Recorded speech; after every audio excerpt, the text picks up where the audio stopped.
अकाल दोस्तों, स्वागत है आप सबका आपके अपने चैनल फिजिक्स गुरुजी पर। मैं रोशनलाल शर्मा हाजिर हूँ एक बार फिर आपके सफ़र का साथी।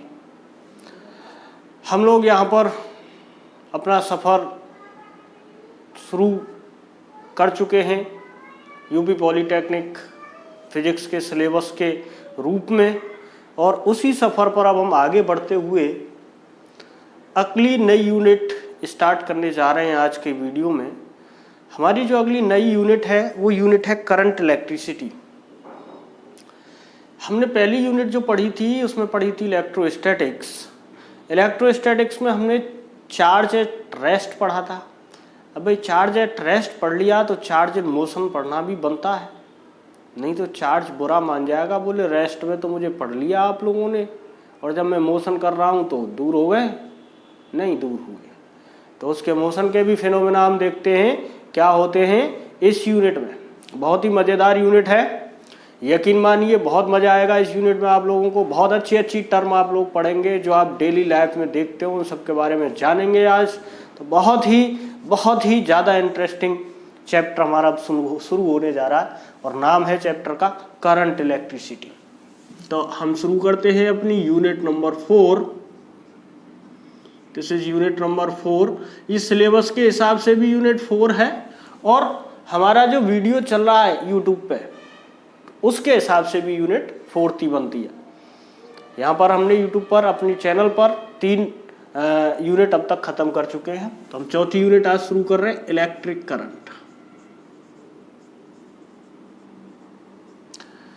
तो यूनिट शुरू करने से पहले वही बात फिर कहूँगा मैं आप लोगों से, आपको अगर चैनल पे मेरी वीडियोज अच्छी लग रही हैं, आपको समझ में आ रही हैं, तो लाइक करते रहिए, शेयर करते रहिए, सब्सक्राइब करते रहिए। इसी काम में आप लोग जो है कंजूसी कर रहे हैं, शेयर वेयर नहीं कर रहे हैं, तो आप लोग थोड़ा सा बढ़ाइए, मुझे बढ़ाइए, मेरे चैनल को बढ़ाइए, लोगों तक पहुंचना चाहिए। इतना बढ़िया है मैं यहाँ पे आप लोगों को फिजिक्स पढ़ा रहा हूँ तो सबको पास पहुँचनी भी चाहिए, सबको फ़ायदा मिलना चाहिए इस चीज़ का। ये फ़ायदा आप लोग ही पहुँचा पाएंगे, ठीक है। तो चलिए करते हैं शुरू इलेक्ट्रिक करंट। तो इलेक्ट्रिक करंट की अगर हम बात करें तो हमारे पास मैंने इंट्रोडक्शन जो लेक्चर दिया था आपको फर्स्ट यूनिट का, अपने यूट्यूब चैनल का इंट्रोडक्शन लेक्चर था। उस लेक्चर में मैंने आपको बताया था चार्ज के बारे में, और मैंने वहाँ पर क्लासीफाई किया था कि चार्ज को हम 2 कैटेगरी में पढ़ते हैं, एक तो चार्ज एट रेस्ट और एक चार्ज एट मोशन। जो चार्ज एट रेस्ट हम जिस ब्रांच के अंदर पढ़ते हैं उसको कहा जाता है इलेक्ट्रोस्टैटिक्स, और चार्ज इन मोशन जिस ब्रांच के अंदर हम पढ़ते हैं उसको कहा जाता है इलेक्ट्रोडायनेमिक्स। यानी कि इस यूनिट के अंदर हम देखेंगे dynamics of charge.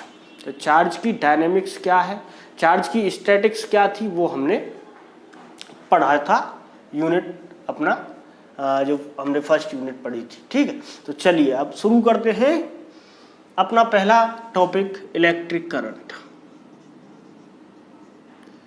Electric current, आप लोगों ने इलेक्ट्रिक करंट के बारे में सुना होगा, करंट के बारे में सुना होगा। फंडामेंटल क्वांटिटी है, फर्स्ट ईयर में ही सुन लिया था जब हमने पहली यूनिट फर्स्ट ईयर में पढ़ी थी, यूनिट एंड मेजरमेंट, उसमें भी सुन लिया था कि हाँ भाई करंट भी कुछ होता है। बट आज इस करंट की बाल की खाल निकालेंगे हम, ठीक है। चलिए कहाँ से ये करंट आता है, क्या होता है। तो सबसे पहले अगर हम बात करते हैं जनरल, तो सेमीकंडक्टर फिजिक्स में मैंने आपको ये बताया था कि हमारे पास 3 तरह के मटेरियल हैं, सेमीकंडक्टर, कंडक्टर और इंसुलेटर। कंडक्टर वो मटेरियल होते हैं जिनमें इलेक्ट्रिसिटी इजीली फ्लो करती है, यानी कि उनमें इलेक्ट्रिक करंट आसानी से पास होता है कंडक्टर में। कंडक्टर मोस्टली उनसे क्या होते हैं, कंडक्टर्स मोस्टली जो होते हैं मेटल्स होते हैं, और मेटल्स में क्या होता है कि जो लास्ट ऑर्बिट हमारी होती है मेटल्स की, वो लास्ट ऑर्बिट अनफिल्ड होती है, और उस लास्ट ऑर्बिट के जो इलेक्ट्रॉन होते हैं वो लूजली बाउंड होते हैं एटम से, उसके न्यूक्लियस से, एटम के न्यूक्लियस से।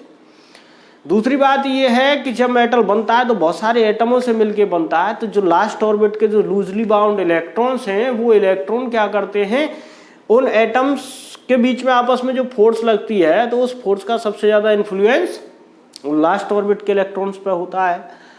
इस इन्फ्लुएंस, इस फोर्स की वजह से जो हमारे आउटर मोस्ट ऑर्बिट के इलेक्ट्रॉन हैं वो क्या कर सकते हैं, वो इस तरह से बाउंड नहीं है कि एक ही पर्टिकुलर एटम में रहेंगे, बल्कि वो फ्री होते हैं, किसी भी एटम की तरफ होप कर जाते हैं, वो एक एटम से निकल के दूसरे एटम में जा सकते हैं। तो इसका मतलब ये है कि वो जो लास्ट ऑर्बिट के जो लूजली बाउंड इलेक्ट्रॉन है, वो लूजली बाउंड इलेक्ट्रॉन उस क्रिस्टल में या उस मेटल में पूरे में कहीं भी मूव कर सकते हैं, और जब वो मूव करते हैं तो करंट कंस्टिट्यूट करते हैं।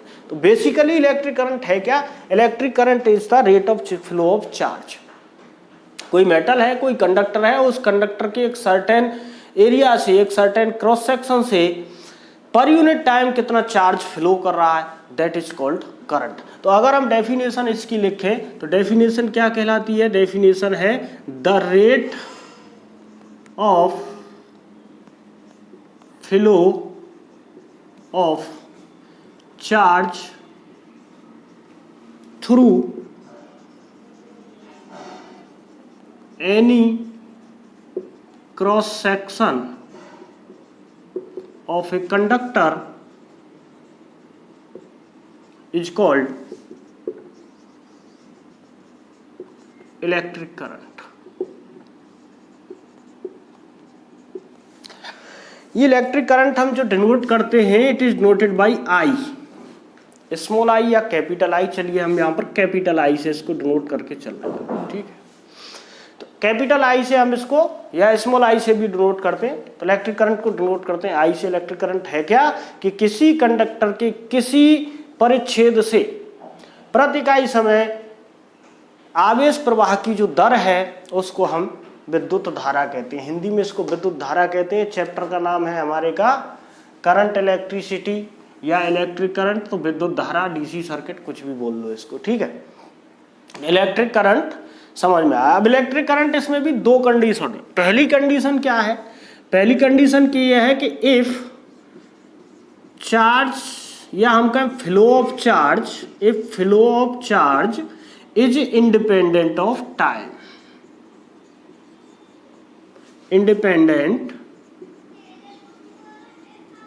ऑफ टाइम, यानी कि जो चार्ज फ्लो कर रहा है कंडक्टर के अंदर, वो चार्ज टाइम पे डिपेंड नहीं कर रहा है। इंडिपेंडेंट टाइम का मतलब क्या है कि चार्ज जो फ्लो कर रहा है वो स्टडी फ्लो कर रहा है।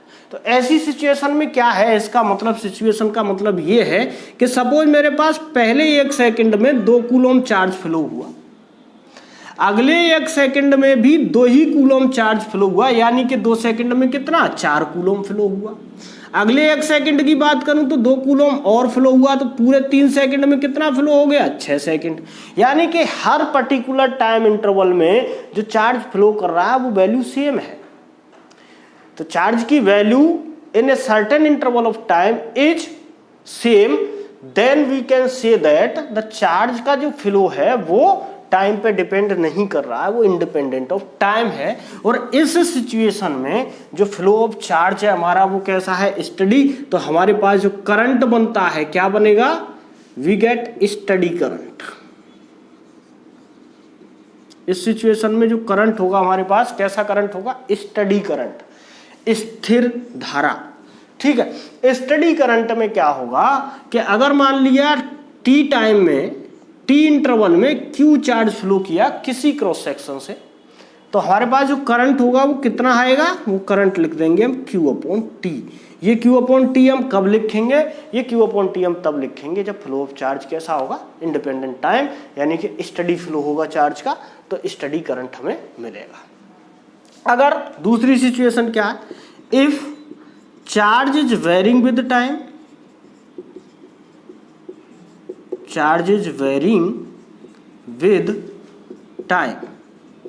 अब चार्ज की क्या वैल्यू है, जो चार्ज फ्लो कर रहा है वो टाइम के साथ वेरी कर रहा है। कैसे वेरी कर रहा है, वेरी करने का मतलब क्या है कि मान लो 1 सेकंड, पहले 1 सेकंड में 2 कूलम फ्लो हुआ, अगले 1 सेकंड में 3 कूलम फ्लो हो गया, उससे अगले 1 सेकंड में 0.5 कूलम ही फ्लो हुआ, उससे अगले 1 सेकंड में 1 कूलम ही फ्लो हुआ। तो चार्ज की वैल्यू क्या है कि हर सर्टेन इंटरवल जो हमने लिया है 1 सेकंड का टाइम इंटरवल, हर 1 सेकंड के टाइम इंटरवल में चार्ज की जो वैल्यू फ्लो हो रही है वो अलग अलग फ्लो हो रही है, यानी कि there is a change in the flow of charge. तो अगर इस तरह से फ्लो ऑफ चार्ज में कुछ चेंज है तो हम कहेंगे कि चार्ज हमारा टाइम के साथ वेरी कर रहा है, जो फ्लो है चार्ज का वो टाइम के साथ वेरी कर रहा है, फ्लो ऑफ चार्ज। तो अगर फ्लो ऑफ चार्ज टाइम के साथ वेरी कर रहा है तो हमारे पास मान लिया कि डेल्टा क्यू चार्ज फ्लो होता है डेल्टा टी टाइम में। ये डेल्टा हमने स्मॉल इंटरवल ऑफ टाइम लिया है ताकि हम एक small interval small change charge में देख सकें। तो हमारे पास जो करंट की वैल्यू होती है वो करंट की वैल्यू हम इंस्टेंटेनियस करंट की वैल्यू लिखते हैं उसको, और इस कंडीशन में हम क्या करते हैं कि ये जो डेल्टा टी है हमारा, इस डेल्टा टी को हम बहुत छोटा मान लेते हैं। जो टाइम इंटरवल है हम उसको बहुत इन्फिनिटेसिमल स्मॉल मान लेते हैं। तो हमने डेल्टा टी टेंड्स टू 0 कर लिया और यहाँ पर जो वैल्यू आएगी वो क्या होगी, rate of change of charge. तो delta Q upon delta T. अब ये जो वैल्यू होती है जब डेल्टा टी बहुत स्मॉल है तो ये डिफरेंशिएशन की फॉर्म में लिख जाता है, यानी कि हम यहाँ से लिख सकते हैं I is equal to D Q upon D T. तो अगर चार्ज वेरी कर रहा है टाइम के साथ तो आई की वैल्यू जो होगी वो हम लिखेंगे D Q upon D T, और अगर चार्ज हमारा इंडिपेंडेंट है टाइम पे तो हम आई को जो लिखेंगे वो लिखेंगे क्यू अपॉन टी। यानी कि इस कंडीशन में करंट हमारा कैसा है, स्टडी करंट है, इस कंडीशन में हमारा करंट कैसा है, वेरिंग करंट है। तो दैट इज क्लियर। चलिए अब आगे की बात समझते हैं इसकी और आगे चलते हैं इसको करंट को लेके अभी हम। अच्छा, तो एक बात ये है कि भाई ये जो चार्ज है ये चार्ज किसकी वजह से फ्लो हो रहा है, पॉजिटिव चार्ज फ्लो हो रहा है कि नेगेटिव चार्ज फ्लो हो रहा है। तो देखिए क्या होता है कि जो मेटल्स होते हैं हमारे पास, मेटल्स में पॉजिटिव चार्ज कहाँ पे होता है, एटम के अंदर पॉजिटिव चार्ज कहाँ होता है, न्यूक्लियस पे होता है। और न्यूक्लियस कहाँ होता है, इनर कोर होती है एटम की। न्यूक्लियस से प्रोटॉन को आजाद करना बहुत मुश्किल काम है। इलेक्ट्रॉन हमारे पास लास्ट ऑर्बिट में, उनको थोड़ी सी एनर्जी अगर हम दें तो इजीली फ्री हो जाते हैं। तो जो मोस्ट ऑफ द मेटल्स हैं हमारे, उन मेटल में क्या होता है कि जो चार्ज जो फ्लो होता है वो नेगेटिव चार्ज फ्लो होता है, यानी कि इलेक्ट्रॉन का फ्लो होता है। पॉजिटिव चार्ज हमारा एटम के अंदर ही रहता है, बट इलेक्ट्रॉन एक एटम से दूसरे एटम में मूव करता रहता है।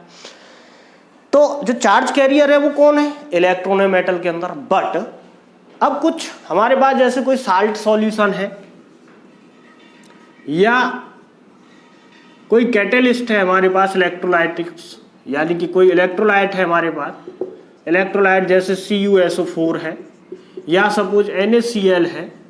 इनके अंदर क्या होता है, इनके अंदर पॉजिटिव आयन और नेगेटिव आयन दोनों मौजूद होते हैं, positive ion and negative ion. तो ये दोनों पॉजिटिव और नेगेटिव आयन यहाँ पे चार्ज कैरियर की तरह काम करते हैं। यानी कि पॉजिटिव आयन जब हम इलेक्ट्रिक फील्ड लगाते हैं इसको किसी कैटेलिस्ट को या किसी साल्ट सॉल्यूशन में, तो क्या होता है, पॉजिटिव आयन हमारे इलेक्ट्रिक फील्ड की डायरेक्शन में मोशन करना शुरू कर देते हैं, नेगेटिव आयन जो है वो इलेक्ट्रिक फील्ड की अपोजिट डायरेक्शन में मूव करना शुरू कर देते हैं। तो यहाँ पर दोनों मूव कर रहे हैं, पॉजिटिव चार्ज भी मूव कर रहा है और नेगेटिव चार्ज भी मूव कर रहा है। तो यहाँ पर जो करंट कंस्टिट्यूट करेंगे ये दोनों मिलके करेंगे। बट मेटल के केस में क्या होता है कि सिर्फ जो इलेक्ट्रॉन है हमारे, वो इलेक्ट्रॉन ही चार्ज कैरियर होते हैं। तो अगर सपोज हमारे किसी मेटल में there is n number of electrons, total जो नंबर है इलेक्ट्रॉन की क्या है, n नंबर ऑफ इलेक्ट्रॉन है किसी मेटल के अंदर, तो जो चार्ज बनता है वो कितना बनता है, फर्स्ट चैप्टर में हमने पढ़ा था, चार्ज इज इक्वल टू बनता है हमारे पास n टाइम्स E। E क्या है, E है charge of one electron, n number of electron. अगर एक इलेक्ट्रॉन का चार्ज E है तो n इलेक्ट्रॉन का चार्ज कितना हो जाएगा, n इंटू E। तो हमारे पास जो करंट की इक्वेशन बनेगी वो क्या बनेगी भाई, चार्ज की जगह हम n upon E upon T लिख सकते हैं। यहाँ से हम, अगर हमें करंट की वैल्यू पता है तो हम नंबर ऑफ इलेक्ट्रॉन निकाल सकते हैं, कितने number of electrons per unit time flow हो रहे हैं, अगर हमें करंट की वैल्यू पता है तो करंट की वैल्यू पता है तो n इज इक्वल टू कितना हो जाएगा, IT अपॉन E। तो ये n क्या है, नंबर ऑफ इलेक्ट्रॉन, और ये नंबर ऑफ इलेक्ट्रॉन हम फाइंड कर सकते हैं अगर हमें करंट पता हो कि किसी कंडक्टर के अंदर कितना करंट फ्लो हो रहा है। अगर करंट हमें पता है तो हम वहां पर यूनिट टाइम कितने इलेक्ट्रॉन फ्लो कर रहे हैं एक एंड से दूसरे एंड तक, ये हम पता कर सकते हैं। चलिए इतनी बात समझ में आ गई। अब और देखते हैं इसके बारे में, कुछ और जानकारी लेते हैं करंट के बारे में। तो सबसे पहली बात तो करंट के बारे में जानकारी जो हमें लेनी है वो लेनी है डायरेक्शन ऑफ करंट की, डायरेक्शन ऑफ करंट। तो एम्पियर ने कन्वेंशन दिया था, असल में करंट क्या है, करंट वेक्टर क्वांटिटी नहीं है, करंट है स्केलर क्वांटिटी। वेक्टर क्वांटिटी नहीं है तो इसकी डायरेक्शन नहीं होनी चाहिए, बट कन्वेंशनली हम इसकी डायरेक्शन लेते हैं। हमें ये शो करना पड़ता है कि भाई जो हमारा चार्ज जो फ्लो कर रहा है वो चार्ज इधर के एंड से इधर के एंड की तरफ फ्लो कर रहा है या इधर के एंड से इधर के एंड की तरफ फ्लो कर रहा है। बेसिकली हमें जो डायरेक्शन डिनोट करनी है वो फ्लो ऑफ चार्ज की करनी है। उस फ्लो ऑफ चार्ज की डायरेक्शन जब हम करेंगे तो उसी से हमें कन्वेंशनली फिर ये देखना है कि भाई करंट की तरफ फ्लो हो रहा है। तो करंट स्केलर क्वांटिटी है, करंट की डायरेक्शन देख रहे हैं हम, इसका मतलब ये नहीं कि करंट वेक्टर क्वांटिटी है। ये वेक्टर क्वांटिटी इसलिए नहीं है क्योंकि ये वेक्टर के लॉज का फॉलो नहीं करता। अगर हमें करंट जोड़ने हो तो सिंपली हम स्केलर की तरह जोड़ देते हैं, जैसे 3 एम्पियर प्लस 2 एम्पियर बराबर 5 एम्पियर। यहाँ पे डायरेक्शन का कोई मसला नहीं है। लेकिन वेक्टर को हम ऐसे नहीं जोड़ सकते, वेक्टर को हमें डायरेक्शन के साथ जोड़ना पड़ता है। तो वहां पर वेक्टर के जो लॉ है वो जियोमेट्रिकल लॉ हम लगाते हैं वेक्टर एडिशन में, यहाँ पर हम एल्जेब्रिक लॉ लगाते हैं। तो एल्जेब्रिकली हम जो है करंट को ऐड कर सकते हैं, उनका मल्टीप्लाई कर सकते हैं। तो current does not follow the law of vector addition, law of vector multiplication, hence it is not a vector quantity, it is a scalar quantity because it can be added, multiplied, subtracted algebraically। बात समझ में आ गई? तो चलिए अब बात करते हैं हम इस एम्पियर ने क्या कहा था। एम्पियर ने कन्वेंशनली इसकी डायरेक्शन ये बताई थी कि अगर इलेक्ट्रिक फील्ड हमने लगाया है, इलेक्ट्रिक फील्ड किसी कंडक्टर पे हमने लगाया है, तो इलेक्ट्रिक फील्ड की वजह से जिस डायरेक्शन में पॉजिटिव चार्ज मूव करेगा उस डायरेक्शन में इलेक्ट्रिक करंट की डायरेक्शन बनाएंगे। बट मेटल के अंदर क्या होता है, वहां तो पॉजिटिव चार्ज मूव ही नहीं करता है। तो वहां पॉजिटिव चार्ज मूव नहीं करता है तो दूसरी कन्वेंशन क्या है, दूसरी कन्वेंशन ये है कि भाई एक डायरेक्शन में नेगेटिव चार्ज मूव कर रहा है। तो एक डायरेक्शन में जो नेगेटिव चार्ज मूव कर रहा है हम उसको ऐसे कंसीडर कर सकते हैं, उसके अपोजिट डायरेक्शन में सेम अमाउंट में पॉजिटिव चार्ज मूव कर रहा है। तो ये तो हमने जानते हैं ना कि कहीं से अगर नेगेटिव चार्ज आता है तो उस जगह पे पॉजिटिव चार्ज क्रिएट हो जाता है उतना ही। तो अगर एक डायरेक्शन में मान लो इधर नेगेटिव चार्ज मूव कर रहा है, इधर नेगेटिव चार्ज मूव कर रहा है कुछ अमाउंट, तो हम इसको नेगेटिव चार्ज को ये कंसीडर कर सकते हैं कि भाई कुछ पॉजिटिव चार्ज उतने ही अमाउंट का इधर मूव कर रहा है। तो एक्चुअली डायरेक्शन एम्पियर के अकॉर्डिंग कन्वेंशनल डायरेक्शन क्या लेंगे करंट की, या तो हम लेंगे in the direction of flow of positive charge, और अगर पॉजिटिव चार्ज मूव नहीं कर रहा है तो हम फिर क्या लेंगे, अपोजिट टू द, दूसरी जो डायरेक्शन होगी क्या होगी, opposite to the flow of negative charge,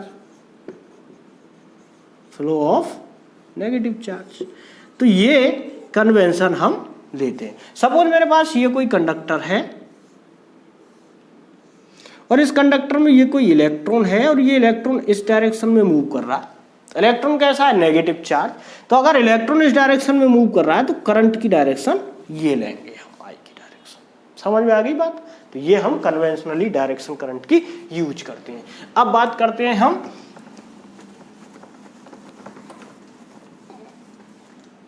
ये स्केलर क्वांटिटी पढ़ी थी हमने, अब हम एक वेक्टर क्वांटिटी भी पढ़ते हैं करंट के मामले में।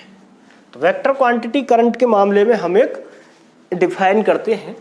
तो वेक्टर क्वांटिटी करंट की हमारा नाम जो देंगे उसको देंगे हम करंट डेंसिटी। तो चलिए अब बात करते हैं करंट डेंसिटी की। ये करंट डेंसिटी क्या होती है, करंट डेंसिटी होती है current per unit area through any cross section. यानी किसी कंडक्टर के किसी क्रॉस सेक्शन से पर यूनिट एरिया जितना करंट पास हो रहा है that is called current density. It is noted by J, इसको हम जे से डिनोट करते हैं। और जे इक्वल टू क्या होता है, जे इक्वल टू होता है आई अपॉन ए। ये मैग्नीट्यूड की बात हो रही है अभी, ये अभी मैग्नीट्यूड की बात हो रही है। बट करंट डेंसिटी क्या है, current density is a vector quantity. ये कैसी क्वांटिटी है, वेक्टर क्वांटिटी है। क्यों है वेक्टर क्वांटिटी? अब आप कहोगे कि सर यहाँ करंट है, ये तो स्केलर क्वांटिटी है, एरिया ये भी स्केलर क्वांटिटी, तो ये जे कैसे वेक्टर क्वांटिटी हो गया? ये जे वेक्टर क्वांटिटी इसलिए हो गया क्योंकि यहाँ पर जो एरिया की हम बात कर रहे हैं वो एरिया हमारा एक सर्टेन डायरेक्शन में है।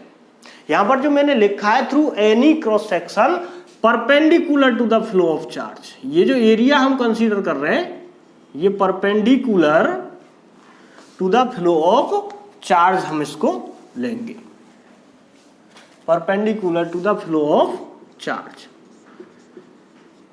अब जब मैंने आप लोगों को गॉस लॉ पढ़ाया था तो वहां पर एक बात बताई थी कि चार्ज, ये जो एरिया होता है हमारा ये वेक्टर होता है। एरिया एलिमेंट की जब हम बात करते हैं तो हम वेक्टर लेते हैं और जो एरिया वेक्टर हम खींचते हैं वो किसी सरफेस के नॉर्मल खींचते हैं।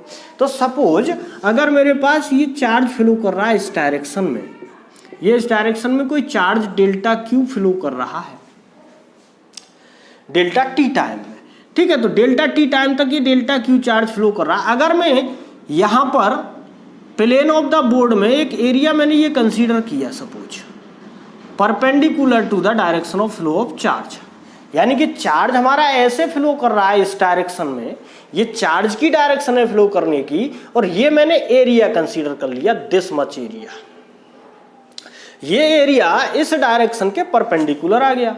अब इस डायरेक्शन के परपेंडिकुलर ये area suppose delta S area मैंने मान लिया, तो यहां पर जो करंट होगा वो करंट डेल्टा आई मान लिया मैंने, डेल्टा आई इक्वल टू क्या होगा delta Q upon delta T.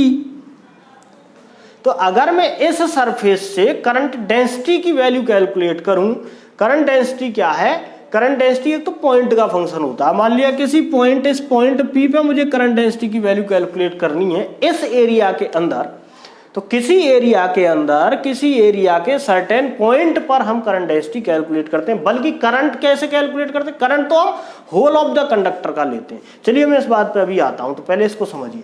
तो current density J equal to यहां पर जो हम लिखेंगे ये जे इक्वल टू लिखा जाएगा भाई डेल्टा आई अपॉन डेल्टा एस,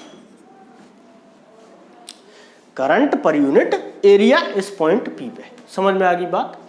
अच्छा चलो, ये तो मैंने नॉर्मल बात कही थी। बोले सर हम नॉर्मल नहीं ले रहे एरिया, हम तो किसी कोई ऐसी आर्बिट्रेरी एरिया कंसीडर कर लिया हमने। तो आर्बिट्रेरी एरिया कंसीडर करने का मतलब क्या है कि अगर करंट मेरा इस डायरेक्शन में है, सपोज ये delta Q delta T time तक ये फ्लो हो रहा है और डेल्टा आई यहाँ पर करंट होगा, तो ये delta Q upon delta T होगा। अब वो कह रहा है कि सर नहीं, हम इस एरिया को परपेंडिकुलर नहीं ले रहे, करंट ऐसे जा रहा है, करंट ऐसे जा रहा है, हम एरिया ऐसे नहीं ले रहे, हम तो एरिया ऐसे ले रहे। तो हमने चलो एरिया ऐसे ले लिया।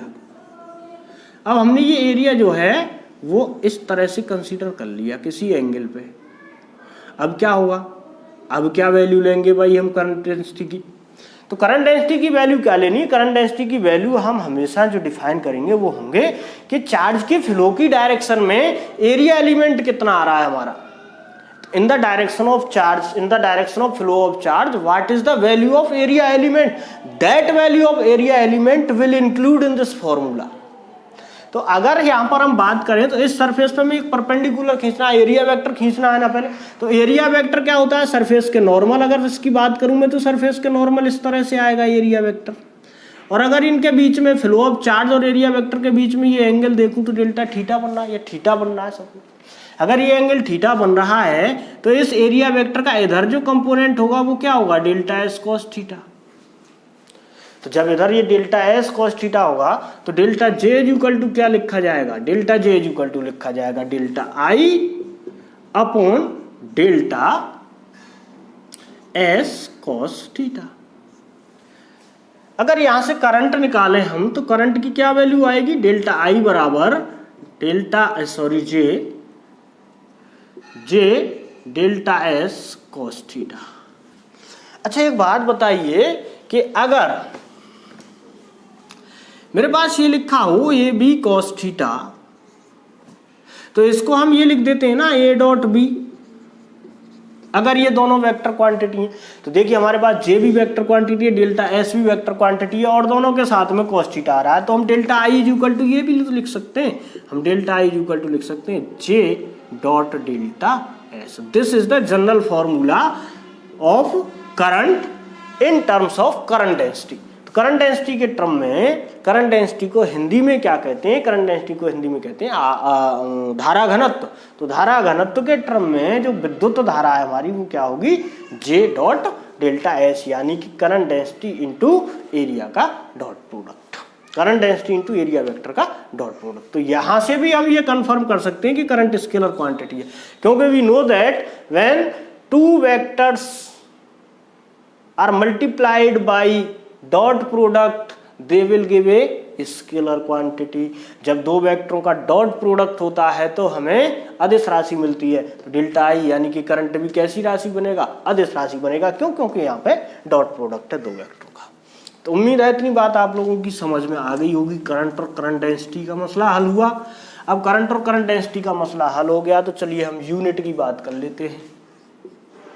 यूनिट ऑफ करंट, तो करंट की एसआई यूनिट की बात करें हम तो एसआई यूनिट इसकी एम्पियर के नाम पे दी गई है। तो एसआई यूनिट इनकी क्या होती है? एसआई यूनिट होती है एम्पियर।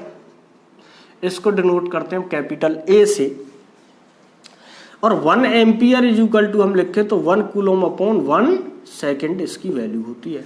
यानी कि अगर किसी सर्टेन एरिया से 1 सेकेंड में 1 कूलम चार्ज फ्लो होता है एक एंड से दूसरे एंड तक, ये कंडक्टर है मेरे पास और इस कंडक्टर की लेंथ ये L है, यहाँ से यहाँ तक सर्टेन लेंथ और सर्टेन एरिया में 1 सेकंड में 1 सेकंड टाइम लगा यहाँ से यहाँ तक जाने में, और जो चार्ज फ्लो हुआ वो 1 कूलम चार्ज सेंड से सेंड तक फ्लो हुआ। तो हमारा जो करंट इसमें फ्लो होगा वो कितना होगा? 1 एम्पियर करंट फ्लो होगा। तो 1 एम्पियर करंट क्या है? 1 ampere current is the value of current when 1 coulomb of charge flows through any cross section of a conductor in unit time। चलिए अब अगली बात करते हैं। इसी तरह अगर करंट डेंसिटी की यूनिट की बात करें हम, यूनिट ऑफ J, तो unit of J current density क्या हो जाएगी भाई? Current upon area. तो करंट की यूनिट हो गई एम्पियर और एरिया की यूनिट हो गई मीटर। तो ये इसकी यूनिट हो गई एम्पियर पर मीटर स्क्वायर। फटाफट से असाइनमेंट में लिखो, आपको दोनों की डायमेंशन निकालनी। इसकी डायमेंशन निकालने की तो जरूरत है नहीं क्योंकि ये तो खुद फंडामेंटल क्वांटिटी है। इसकी डायमेंशन निकालना बहुत आसान है। एम्पियर ऊपर है ही है, बस एल स्क्वायर ऊपर लेके जाना, तो एल की पावर -2 ए एल की पावर -2 इसकी डायमेंशन हो जाएगी। आप लोगों को लिखनी है कॉपी में, मैंने बता दी है। चलिए अब बात करते हैं जनरल चीज की। देखिए बेटा, यहाँ पर करंट डेंसिटी और करंट की बात खत्म हो गई। अब बात समझिए मेरी एक कि एक कंडक्टर है, उस कंडक्टर में करंट का फ्लो लगातार बना रहे, इसके लिए जरूरी ये होता है कि उस कंडक्टर के एंड पे, ये कंडक्टर और इस कंडक्टर के इन दो एंड पे अगर यहाँ से यहाँ तक किसी चार्ज को फ्लो कराना है या यहाँ से यहाँ तक किसी चार्ज को फ्लो कराना है, तो इन दोनों एंड पर कुछ पोटेंशियल डिफरेंस होना चाहिए। अगर पोटेंशियल डिफरेंस नहीं होगा तो चार्ज यहाँ से यहाँ तक फ्लो नहीं करेगा, और चार्ज फ्लो नहीं करेगा तो इसके अंदर करंट नहीं होगी। तो किसी कंडक्टर के अंदर करंट मेंटेन करने के लिए हमें क्या मेंटेन करना है? हमें मेंटेन करना है इनके एंड पे एक सर्टेन पोटेंशियल डिफरेंस, और उस सर्टेन पोटेंशियल डिफरेंस को मेंटेन करने के लिए हमारे पास 3 तरीके होते हैं।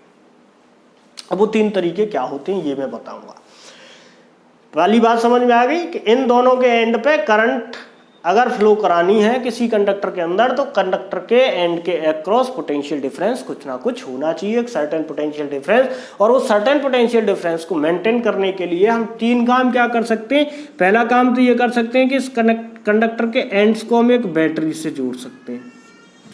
बैटरी के अंदर क्या होती है? बहुत सारी इलेक्ट्रोकेमिकल सेल होती हैं जो आपस में सीरीज और पैरेलल के जॉइंट कॉम्बिनेशन में जुड़ी होती हैं, और उसके अंदर होता ये है कि जो केमिकल एनर्जी है वो केमिकल एनर्जी इलेक्ट्रिकल एनर्जी में कन्वर्ट होती है, और इन दोनों पॉइंट पर कुछ पोटेंशियल डेवलप कर देती है अलग अलग। ठीक, तो ये बैटरी जोड़ सकते हैं। बैटरी का सिंबल क्या होता है? बैटरी का सिंबल होता है ये पॉजिटिव और ये नेगेटिव। जो बड़ा डंडा होता है उसको पॉजिटिव और जो छोटा डंडा होता है उसको नेगेटिव। दूसरी बात क्या है कि हम एक डायनेमो जोड़ सकते हैं। अगर बैटरी के, ये डायनेमो का सिंबल है, बैटरी के सिंबल की बात करूं तो इसमें थोड़े से डंडे ज़्यादा बना देते हैं, बस और कुछ नहीं है। ठीक है, क्योंकि बहुत सारी सेल है, डायनेमो में सेल नहीं होती है। ये जनरेटर भी होता है इसका नाम। तो जनरेटर जनरेटर के अंदर क्या होता है, ये जनरेटर मैकेनिकल एनर्जी को इलेक्ट्रिकल एनर्जी में कन्वर्ट करता है। और तीसरी चीज हम जोड़ सकते हैं बैटरी एलिमिनेटर, बैटरी एलिमिनेटर। तो ये तीन तरह की डिवाइस है हमारे पास, बैटरी की हेल्प से, डायनेमो की हेल्प से, बैटरी एलिमिनेटर की हेल्प से हम इस कंडक्टर के दोनों एंड पर पोटेंशियल डिफरेंस मेंटेन कर सकते हैं। यानी कि किसी कंडक्टर में कंटिन्यूअस करंट फ्लो कराने के लिए जो पोटेंशियल डिफरेंस हमें मेंटेन करना है, वो पोटेंशियल डिफरेंस हम तीन चीजों के थ्रू मेंटेन कर सकते हैं। बैटरी एलिमिनेटर क्या करता है, ये एसी को डीसी में कन्वर्ट कर देता है, ठीक है। तो इसमें केमिकल एनर्जी इलेक्ट्रिकल एनर्जी में कन्वर्ट होती है, इसमें मैकेनिकल एनर्जी आपकी इलेक्ट्रिकल एनर्जी में कन्वर्ट होती है, और इसमें इलेक्ट्रिकल एनर्जी ही इलेक्ट्रिकल एनर्जी में कन्वर्ट होती है, बट अल्टरनेटिंग करंट हमारा डायरेक्ट करंट की फॉर्म में आ जाता है। बात समझ में आ गई? तो चलिए ये एक बात यहाँ पे खत्म हुई। अच्छा, ये एक और बात बताइए, मुझे याद आ गई, चलिए मैं पूछ लेता हूँ आप लोगों से कि भाई मेरे पास ये कंडक्टर कुछ इस तरह का है,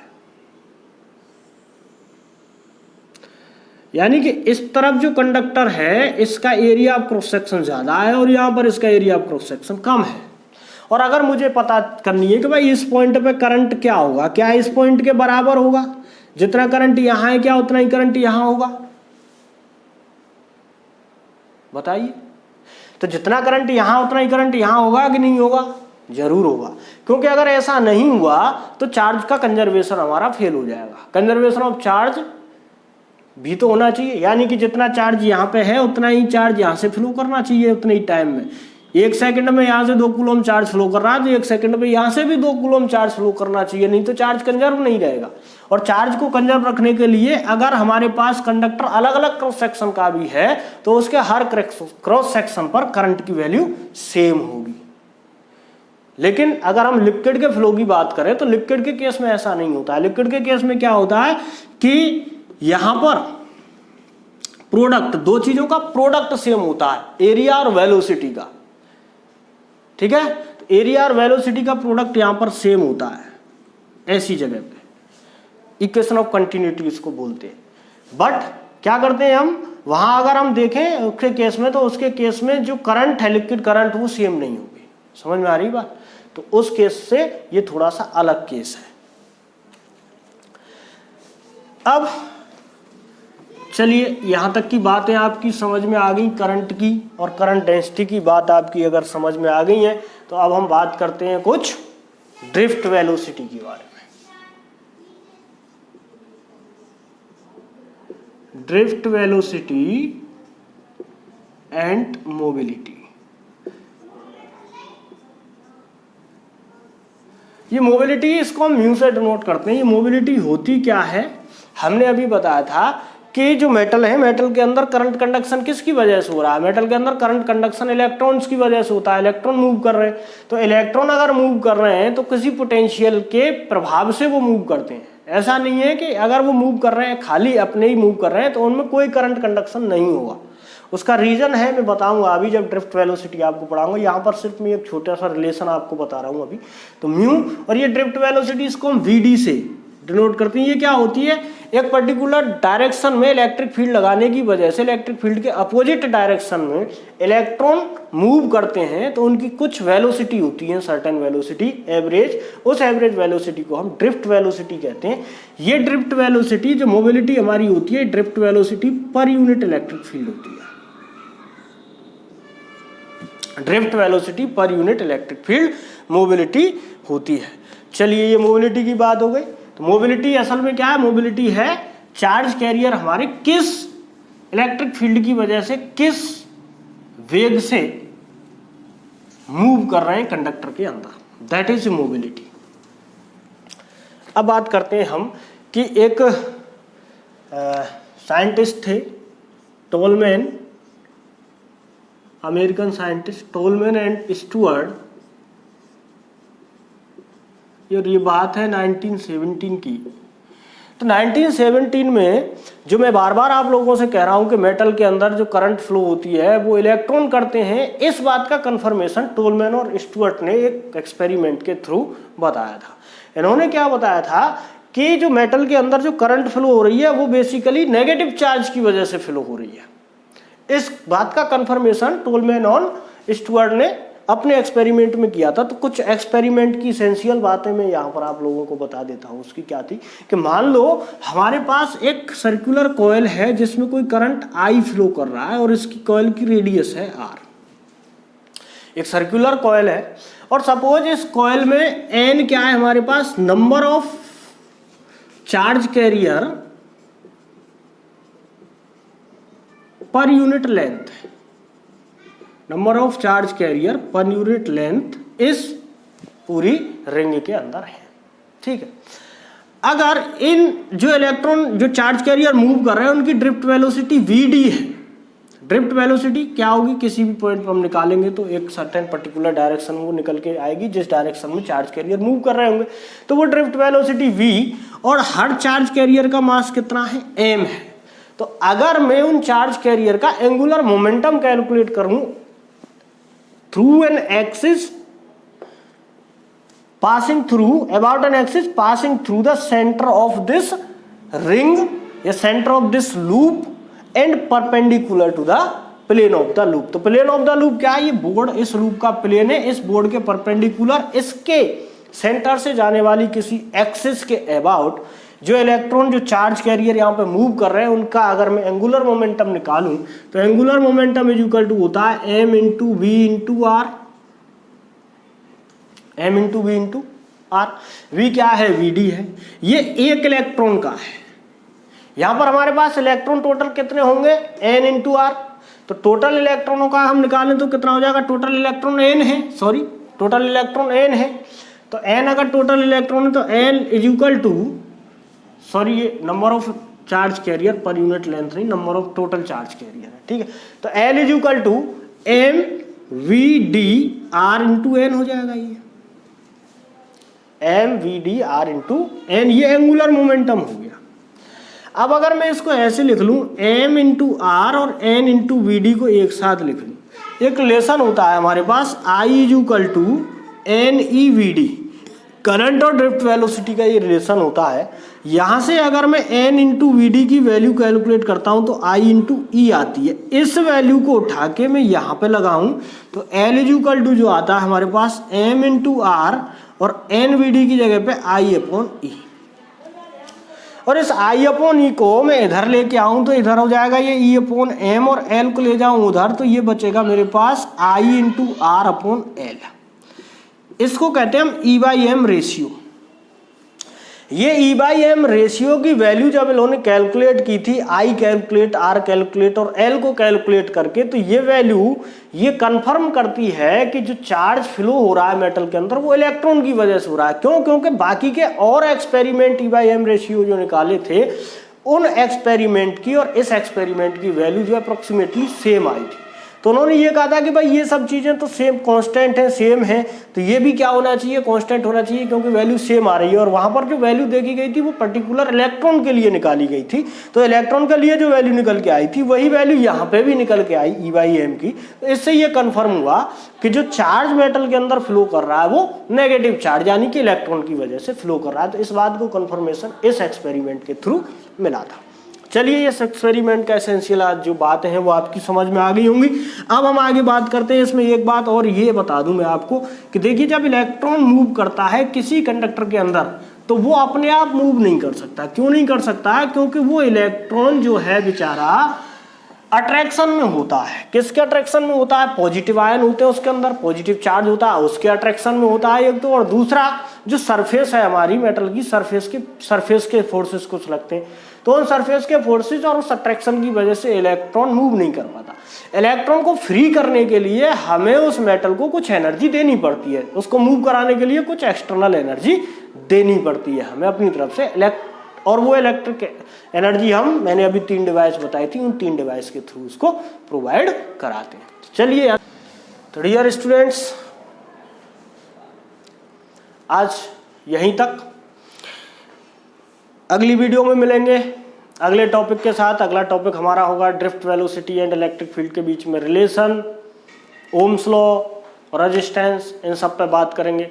तब तक के लिए मैं आप लोगों से फिर गुजारिश करूंगा, जिन लोगों ने चैनल सब्सक्राइब नहीं किया वो चैनल सब्सक्राइब कर लीजिए, लाइक करिए, अगर अच्छा लग रहा है तो शेयर भी कीजिए और लोगों तक चैनल को पहुंचाइए। कंजूसी मत कीजिए भाई लाइक शेयर और सब्सक्राइब करने में, ठीक है, क्योंकि आप लोग मेरा हौसला बढ़ाओगे तो मैं अच्छे से चीज़ें लेके आऊँगा। और मेरा हौसला तभी बढ़ेगा जब आप कमेंट करोगे, आप शेयर करोगे, तो मुझे लगेगा कि हाँ आप लोगों को अच्छा लग रहा है, और आप लोगों को अच्छा लगेगा तो मुझे भी अच्छा लगेगा। चलिए, इसी उम्मीद के साथ आप अपना प्यार इसी तरह मुझ पर बनाए रखेंगे, तो इसी उम्मीद के साथ मिलते हैं अगली वीडियो में, अगले टॉपिक के साथ, नए टॉपिक के साथ, इंटरेस्टिंग टॉपिक के साथ। तब तक के लिए आप सब लोगों का मेरे चैनल पर स्वागत है, अभिनंदन है। देखते रहिए फिजिक्स गुरुजी के साथ, फिजिक्स बहुत ही आसान तरीके से।